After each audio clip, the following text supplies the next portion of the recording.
La vida de Job, fe inquebrantable en tiempos de prueba. La presentación de Job vivía en la tierra de Uz, un hombre recto, temeroso de Dios y apartado del mal.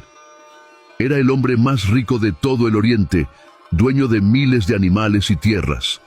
Sus 7 hijos y 3 hijas disfrutaban de una vida cómoda y cada uno tenía su propia casa. Job era conocido no solo por su riqueza material, sino también por su sabiduría y su profundo respeto por Dios. Cada mañana ofrecía sacrificios en nombre de sus hijos, asegurándose de que estuvieran espiritualmente cubiertos. En este punto, podemos reflexionar sobre la importancia de tener una relación constante con Dios, de la misma manera que Job se aseguraba de interceder por su familia. Esta lección enseña que, en tiempos de prosperidad, nunca debemos olvidar a Dios, ni nuestro deber de cuidar de los demás espiritualmente. El desafío de Satanás. En los cielos, los ángeles se presentan ante Dios, y con ellos, Satanás también aparece. Dios, sabiendo que Job es justo, le pregunta a Satanás si ha considerado a su siervo Job. Satanás responde con cinismo, diciendo que Job solo es fiel porque lo ha bendecido con riquezas y una vida fácil. Dios, confiando en la integridad de Job, permite que Satanás lo ponga a prueba, pero sin tocar su vida. A menudo, cuando enfrentamos pruebas en la vida, podemos sentir que Dios se ha alejado. Sin embargo, esta escena nos muestra que, incluso en nuestras luchas más difíciles, Dios sigue estando en control, permitiendo que las pruebas fortalezcan nuestra fe. Las pruebas de Job. La primera ola de desastres. Satanás comienza a atacar. En un solo día, Job pierde todo. Su ganado, sus sirvientes y, lo más devastador, sus hijos mueren en un accidente. Job, abrumado por el dolor, rasga sus ropas y se postra en el suelo. A pesar de su sufrimiento inimaginable, no maldice a Dios. En su dolor, Job pronuncia una de las declaraciones más conocidas de la Biblia: el Señor dio y el Señor quitó. Bendito sea el nombre del Señor. La respuesta de Job nos enseña una lección valiosa sobre la aceptación del sufrimiento. Aunque enfrentemos pérdidas enormes, la fe verdadera nos permite ver más allá del dolor inmediato y confiar en los planes más grandes de Dios, incluso cuando no los entendemos. La segunda prueba. La enfermedad de Job. Satanás no se detiene ahí. Le dice a Dios que si toca la salud de Job, éste finalmente maldecirá su nombre. Dios permite que Satanás afligida a Job con llagas dolorosas desde la cabeza hasta los pies. Job se sienta en las cenizas, rascándose con un trozo de barro. Su esposa, viendo su sufrimiento, le dice que maldiga a Dios y muera, pero Job se niega diciendo: ¿aceptaremos solo lo bueno de Dios y no lo malo? El dolor físico y emocional puede llevarnos a cuestionar todo, incluso nuestra fe. Pero Job nos recuerda que nuestra relación con Dios no depende de las circunstancias externas. La fe inquebrantable se aferra a Dios, tanto en la salud como en la enfermedad. Los amigos de Job. Diálogos llenos de acusaciones.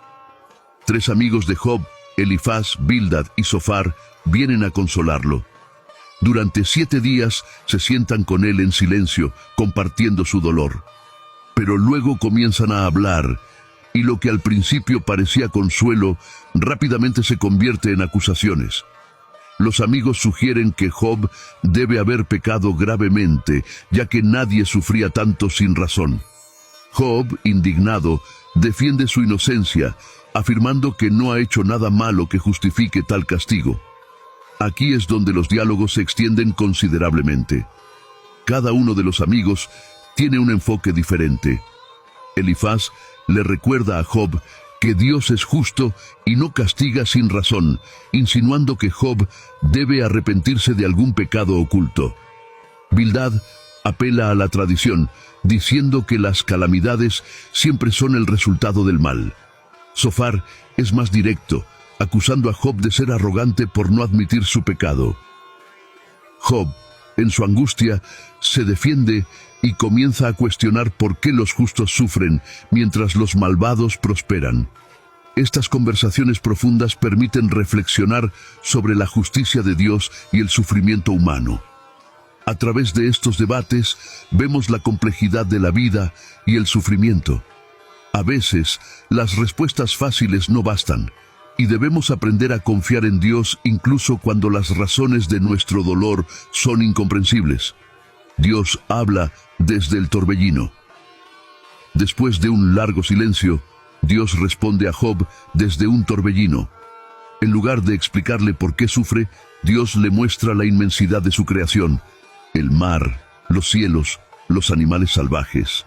A través de este discurso, Dios le recuerda a Job que su sabiduría es infinita y el ser humano no puede comprender completamente los caminos divinos. Este momento es clave.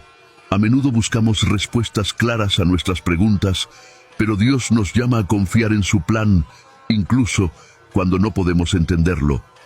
La verdadera sabiduría es reconocer nuestra pequeñez ante la grandeza de Dios. Restauración de Job. Después de su encuentro con Dios, Job se arrepiente de haber cuestionado su sabiduría. Dios restaura a Job por completo, dándole el doble de lo que había perdido.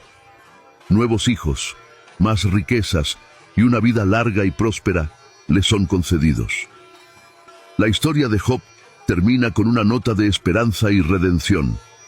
La historia de Job nos muestra que, aunque pasemos por pruebas inimaginables, Dios siempre tiene un propósito más grande. La fe inquebrantable será recompensada, y aunque no siempre entendamos su plan, podemos confiar en su bondad.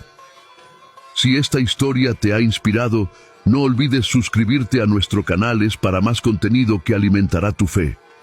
Dale me gusta a este video, compártelo con tus seres queridos y síguenos en nuestras redes sociales para estar al tanto de nuestras próximas reflexiones. Recuerda, incluso en los momentos más oscuros, Dios está trabajando. Confía en su tiempo y permanece firme. Elías es uno de los profetas más poderosos en la historia bíblica. Su vida y ministerio no solo mostraron el poder de Dios, sino también la profunda conexión que puede haber entre un hombre y su Creador. La historia de Elías comienza en una época de profunda idolatría en Israel, bajo el reinado de Acab y su esposa Jezabel. Antes de seguir con esta poderosa enseñanza, te invito a que te suscribas al canal, le des me gusta a este video y nos sigas en nuestras redes sociales, en TikTok, Facebook y más. Comparte este video para que muchas vidas sean bendecidas. Ahora, continuemos con el mensaje y la poderosa palabra de Dios. Ellos no solo habían permitido, sino fomentado la adoración de Baal, llevando al pueblo de Dios a la desobediencia. Elías aparece en escena sin una gran introducción. Simplemente, Dios lo llama a levantarse y anunciar juicio. Este hombre, cuyo nombre significa «Mi Dios es Jehová», se presenta ante el rey Acab con un mensaje claro y contundente. «Vive Jehová, Dios de Israel, en cuya presencia estoy, que no habrá lluvia ni rocío en estos años, sino por mi palabra». Primera Reyes 17:1. ¿Por qué la sequía? La adoración de Baal estaba centrada en la fertilidad y la naturaleza. Baal era adorado como el dios que traía la lluvia y hacía que las cosechas crecieran. Dios iba a demostrar que Baal no tenía poder. Solo Jehová es el Señor de la creación. Imagínate esto, el pueblo confiaba en que Baal les daría sus necesidades básicas, la lluvia para sus campos y ganado. Y de repente, llega un hombre de Dios y dice que no habrá lluvia hasta que Él lo diga. Esto era un golpe directo a la falsa seguridad que la idolatría había creado. Elías era un hombre que entendía su llamado. No se trataba solo de anunciar juicio, se trataba de llevar al pueblo a volver sus corazones a Dios. A veces, Dios tiene que permitir una sequía en nuestras vidas para que dejemos de confiar en las cosas que hemos puesto en su lugar. Después de entregar este mensaje desafiante, Dios envía a Elías al arroyo de Querit. al este del Jordán. Allí, Dios lo alimenta con cuervos, que le traen pan y carne cada mañana y tarde, mientras él bebe del arroyo. ¿No es esto increíble? Un hombre de Dios, que acaba de profetizar sequía sobre toda la tierra, ahora está siendo alimentado de forma sobrenatural. Dios es fiel incluso en los momentos de mayor necesidad. Aquí hay una lección profunda. A veces, después de una gran victoria, Dios nos lleva a un lugar de aislamiento. El arroyo de Kerit fue un tiempo de preparación para Elías. Dios estaba enseñándole a depender únicamente de él. Los cuervos, aves que normalmente no compartirían su comida, eran usados por Dios para proveer lo necesario para su siervo. ¿Qué lección para nosotros? Cuando caminamos en obediencia a Dios, aunque el mundo a nuestro alrededor esté en caos, Él es capaz de proveer de maneras inimaginables. Dios nunca deja desamparado a quien confía en Él. A veces, Dios nos pide que actuemos en fe, incluso cuando parece que no tenemos suficiente para nosotros mismos. Aquí está la enseñanza. Cuando damos a Dios lo primero, Él se encarga del resto. Dios no solo provee, sino que lo hace abundantemente. Cuando confiamos en Él, con lo poco que tenemos, Él se encarga de multiplicarlo. ¿Cuántas veces nos encontramos en situaciones desesperadas, pero en lugar de rendirnos, debemos clamar a Dios en oración? Él es un Dios que escucha y responde. Después de 3 años de sequía, Dios instruye a Elías para que regrese y confronte a Acab. Elías desafía a los 450 profetas de Baal a un duelo en el Monte Carmelo. Este fue un momento decisivo. El pueblo de Israel estaba dividido entre la adoración de Jehová y la de Baal, y Elías los confrontó directamente. ¿Hasta cuándo claudicaréis vosotros entre dos pensamientos? Si Jehová es Dios, seguidle, y si Baal, id en pos de él. Es una pregunta que resuena profundamente en el corazón de la nación. El pueblo estaba dividido entre la adoración a Jehová y la adoración a Baal, y Elías los llamaba a tomar una decisión definitiva. Elías propuso un desafío. Ambos, él y los profetas de Baal, debían preparar un sacrificio y clamar a sus dioses. El Dios que respondiera enviando fuego desde el cielo sería el verdadero Dios. Los profetas de Baal clamaron todo el día, cortándose y danzando, pero no hubo respuesta. Elías, confiando plenamente en Dios, reconstruyó el altar de Jehová, lo empapó con agua 3 veces y luego oró. Respóndeme, Jehová, respóndeme, para que conozca este pueblo que tú, oh Jehová, eres el Dios. Y al instante el fuego de Jehová descendió del cielo y consumió el sacrificio, las piedras y hasta el agua en la zanja. El pueblo, al ver esto, cayó sobre sus rostros y exclamó: Jehová es Dios, Jehová es Dios. Este fue un momento poderoso de restauración. Dios había demostrado que Él, y solo Él, es el Señor. A veces, Dios tiene que mostrar su poder en nuestras vidas de manera dramática para que dejemos de claudicar entre dos pensamientos. La lección aquí es clara. No podemos servir a dos señores. Solo Jehová es Dios. Después de la victoria en el Monte Carmelo, Elías sube a la cima del monte para orar por la lluvia.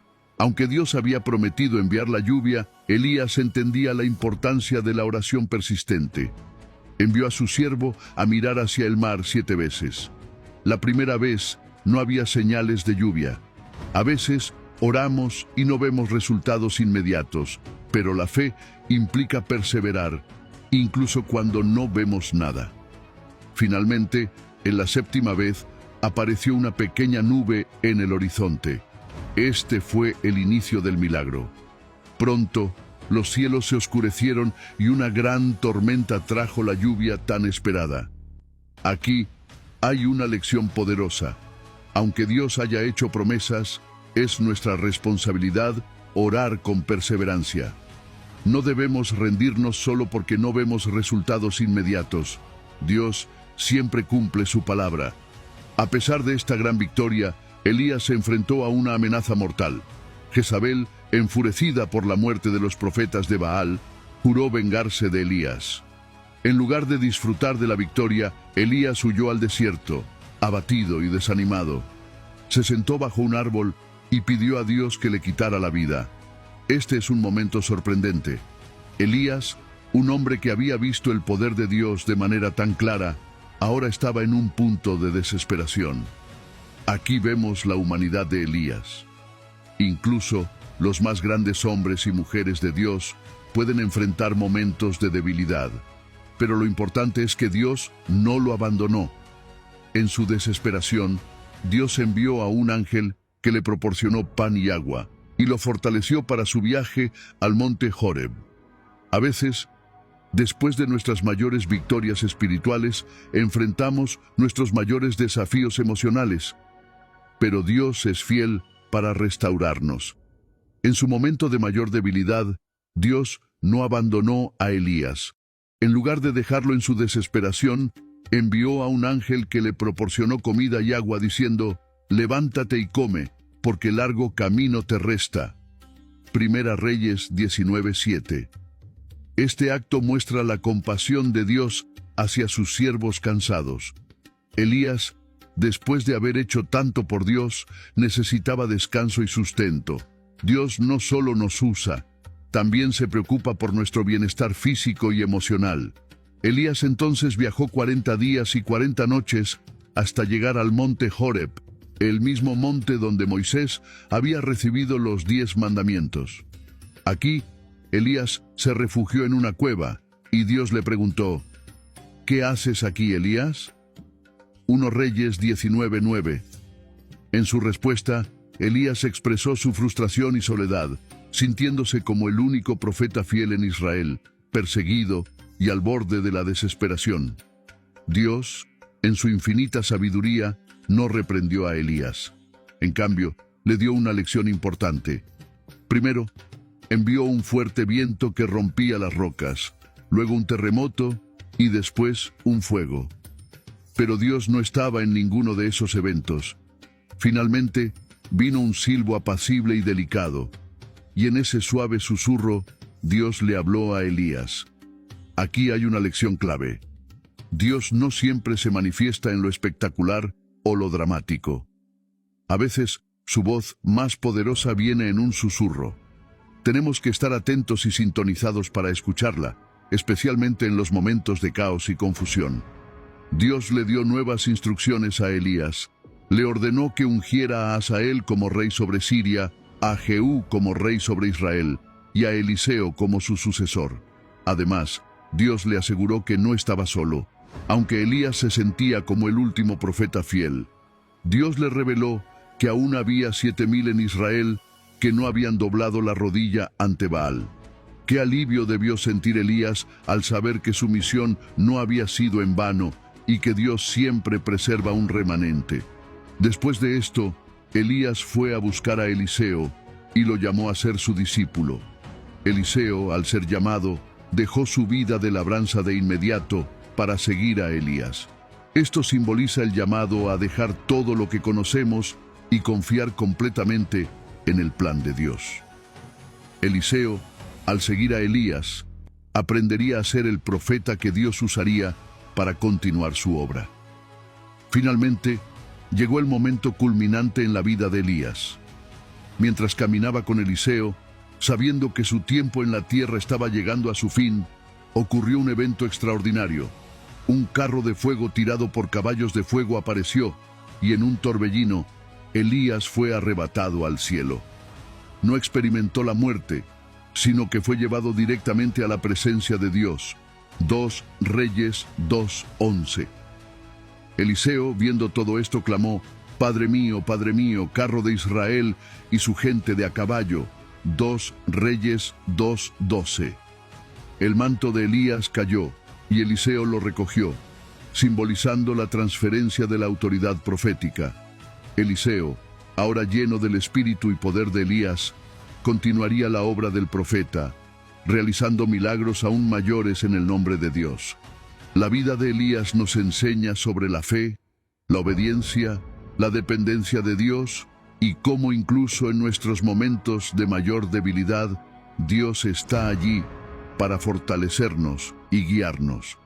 La historia de Elías es un recordatorio de que, aunque enfrentemos desafíos, Dios siempre tiene un plan y un propósito más grande para nuestras vidas. Si quieren la continuación de esta historia, comenten en el video, compártanlo y no olviden suscribirse a nuestro canal, darle me gusta y seguirnos en nuestras redes sociales, YouTube, TikTok y Facebook. Gracias, nos vemos en la próxima. Hace miles de años, en la tierra de Egipto, un niño fue colocado en una cesta y enviado a flotar por el río Nilo. Este niño, nacido en tiempos de gran opresión, fue protegido por la mano de Dios desde su nacimiento. Su madre, temerosa de que los soldados egipcios lo encontraran y lo mataran, decidió esconderlo en una pequeña cesta y confiar en que el río lo llevaría a un lugar seguro. La hija del faraón lo encontró, lo tomó como suyo y lo llamó Moisés.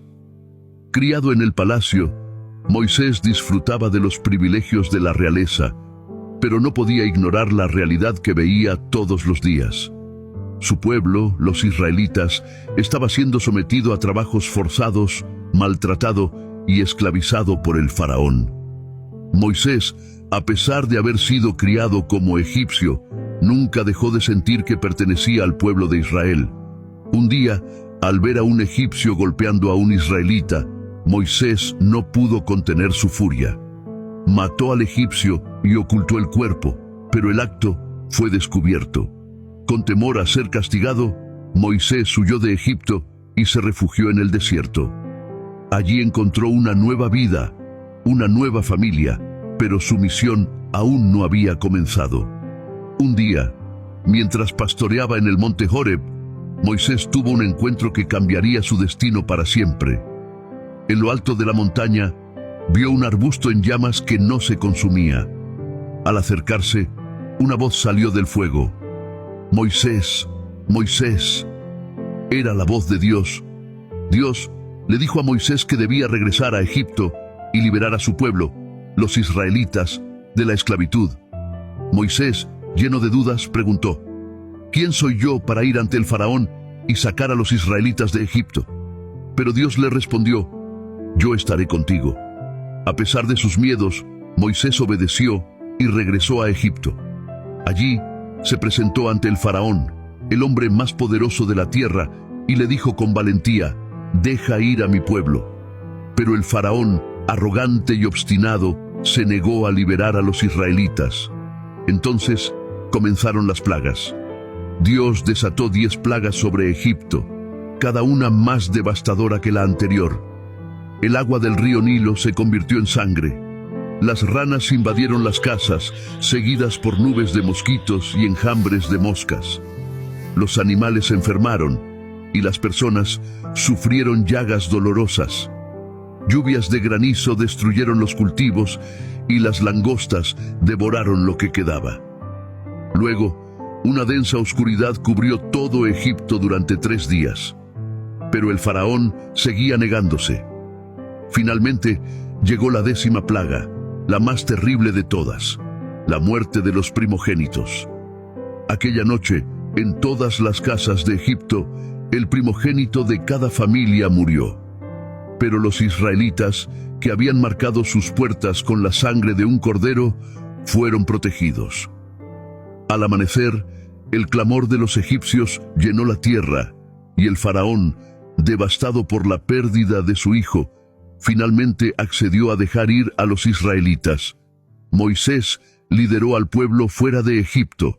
Cientos de miles de israelitas marcharon hacia la libertad, pero su viaje no sería fácil. Después de que los israelitas partieron, el faraón cambió de opinión y envió a su ejército tras ellos.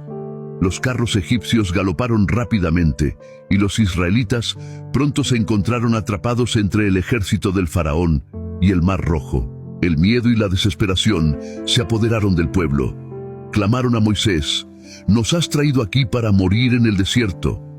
Pero Moisés, confiando en el Señor, les dijo: «No temáis, estad firmes y ved la salvación que el Señor os traerá hoy». Moisés extendió su mano sobre el mar, y las aguas se separaron, formando un camino seco a través del mar. Los israelitas cruzaron el Mar Rojo en tierra firme, con enormes paredes de agua a ambos lados. Cuando los egipcios intentaron seguirlos, las aguas se cerraron sobre ellos, ahogando al ejército del faraón. Los israelitas, libres por fin, se encontraron al otro lado y elevaron cánticos de agradecimiento a Dios por su gran liberación. El viaje de Moisés y el pueblo de Israel no terminó ahí. A lo largo de los años que siguieron, Moisés guió al pueblo por el desierto, enfrentando desafíos, rebeliones y pruebas de fe. Dios proveyó para ellos de maneras milagrosas, enviando maná del cielo para alimentarlos y agua de las rocas para saciar su sed. En el monte Sinaí, Moisés se encontró nuevamente con Dios, quien le entregó las tablas de la ley, los 10 mandamientos, que servirían como guía para el pueblo de Israel.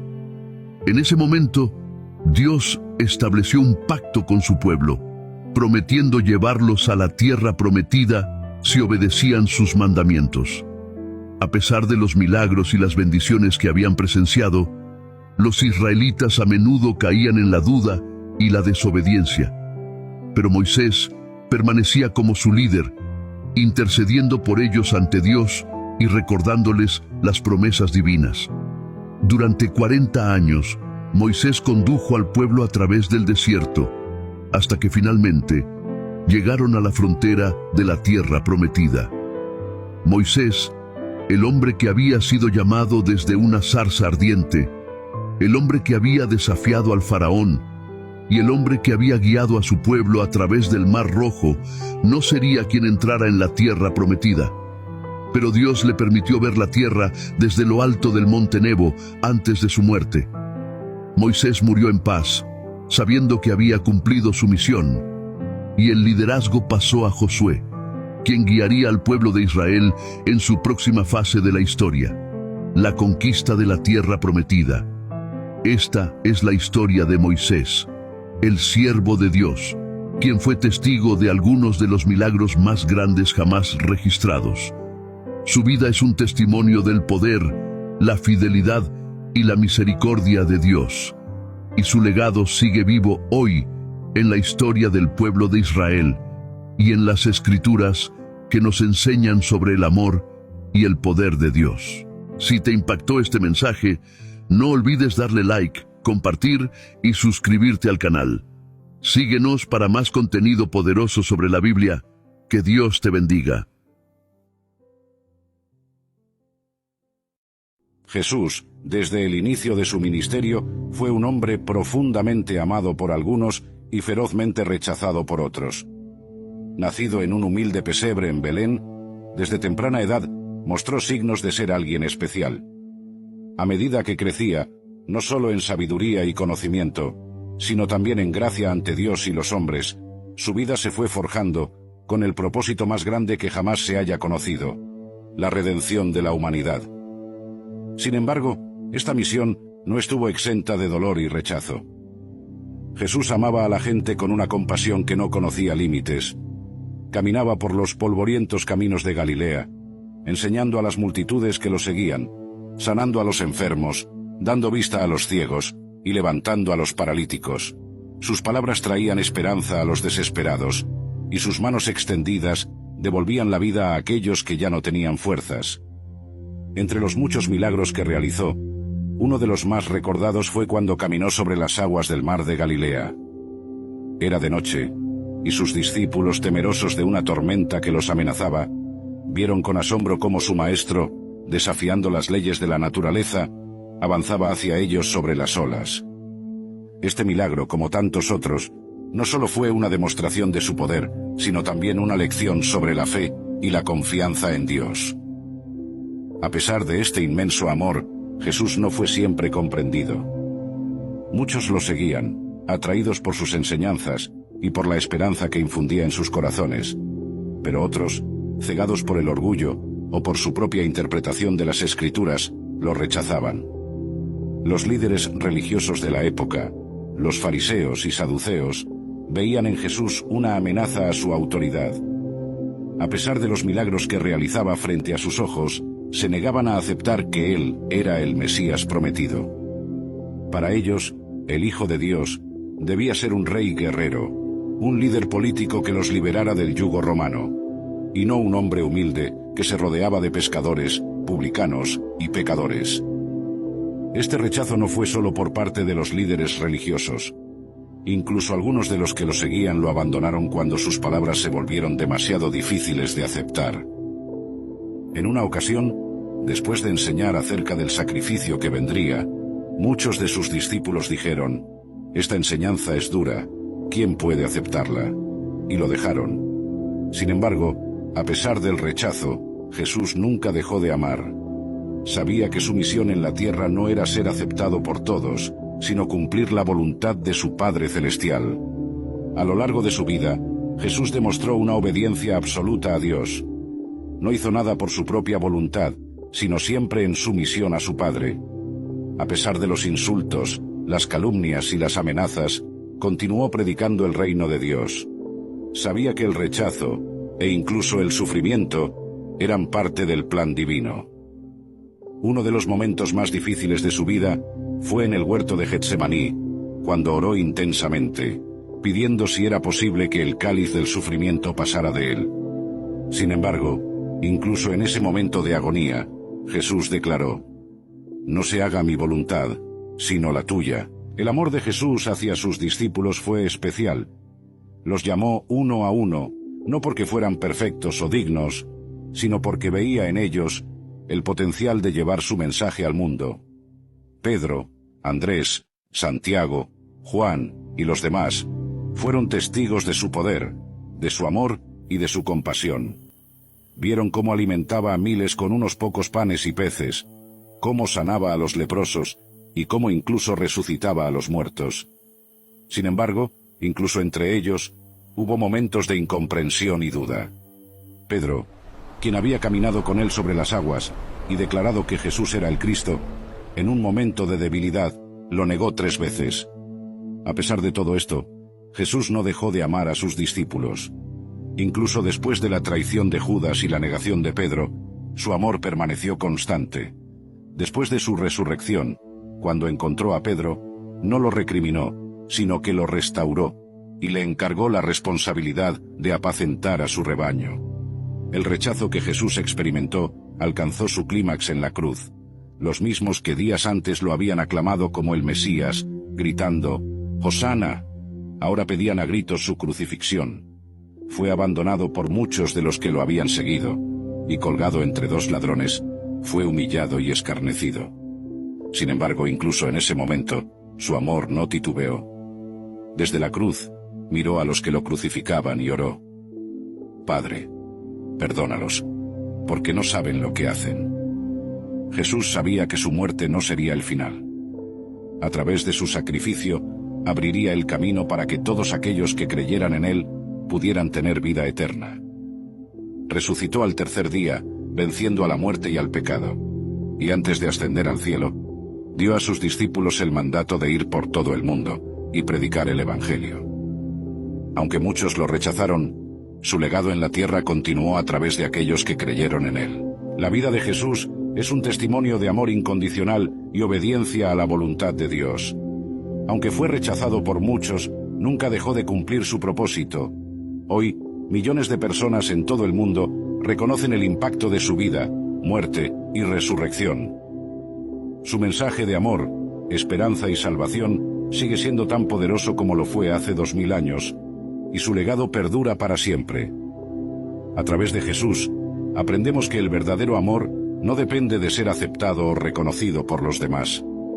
Él amó sin condiciones, sirvió sin esperar nada a cambio y obedeció a su Padre hasta el final. Aunque fue rechazado por muchos, su amor triunfó sobre todo, y su ejemplo sigue siendo una luz que guía a los que buscan la verdad y la salvación. Jesús caminó entre nosotros, mostrando el camino hacia la vida eterna. Y aunque muchos no lo comprendieron o lo aceptaron en su momento, su amor y su sacrificio continúan tocando los corazones de millones. En cada acto de bondad, En cada palabra de esperanza, en cada vida transformada, el legado de Jesús sigue vivo, recordándonos que, a pesar del rechazo o la incomprensión, el amor verdadero nunca falla. Así que, si este mensaje te ha inspirado, no se les olvide darle me gusta, suscribirse y compartir el video. Nos vemos en el próximo.